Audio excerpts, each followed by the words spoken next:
नमस्कार। अब मैं आपको पाकिस्तान की मिस इन्फॉर्मेशन कैंपेन के बारे में अवगत कराऊंगी।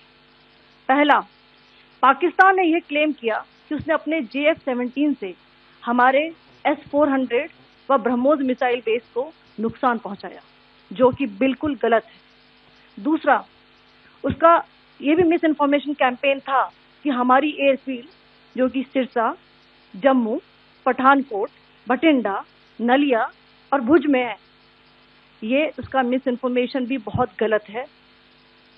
तीसरा, पाकिस्तान के मिस इन्फॉर्मेशन कैंपेन के मुताबिक हमारे एम्यूनिशन डंप्स जो चंडीगढ़ और बियास में है, उसका डैमेज हुआ, यह भी बिल्कुल गलत है। हमने आपको मॉर्निंग ब्रीफिंग में बताया था विद फैक्ट्स एंड फिगर के साथ कि ये सारी चीजें बिल्कुल सही सलामत हैं। अब मैं आपको बताना चाहती हूँ कि पाकिस्तान के एक प्रेस कॉन्फ्रेंस में ये बात की गई थी कि उनके सीनियर मिलिट्री ऑफिसर्स, जो कि पूरी तरह से ये भ्रामक हैं और तथ्यों से दूर हैं, कि पाकिस्तान की ओर से ये झूठा आरोप भी लगाया जा रहा है कि भारतीय सेना ने मस्जिदों को नुकसान पहुंचाया। मैं इससे बिल्कुल स्पष्ट करना चाहती हूं कि India is a secular nation और हमारी सेना भारत के कॉन्स्टिट्यूशनल वैल्यूज की एक बहुत प्यारी झलक है। इंडियन आर्म्ड फोर्सेस ने पाकिस्तान को बहुत भारी नुकसान पहुंचाया, उनके मिलिट्री इंफ्रास्ट्रक्चर्स को, चाहे वो लैंड एसेट्स हो या फिर उनके एयर एसेट्स।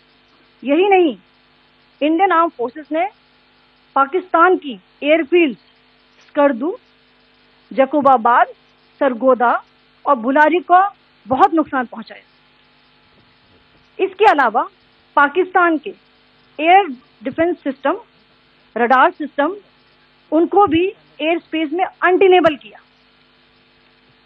यह भी बताना चाहती हूं कि लाइन ऑफ कंट्रोल के पास पाकिस्तान के command and control, logistic installation और उनके मिलिट्री इंफ्रास्ट्रक्चर, मिलिट्री पर्सनल का इतना भारी नुकसान हुआ कि पाकिस्तान की ऑफेंसिव व डिफेंसिव कैपेबिलिटी को नष्ट कर दिया गया। अंत में मैं फिर से ये बात दोहराना चाहूंगी, इंडियन आर्म फोर्सेस पूरी तरह से तैयार है, सतर्क है और भारत की संप्रभुता और अखंडता की रक्षा के लिए पूरी तरह से कमिटेड है। धन्यवाद। जय हिंद।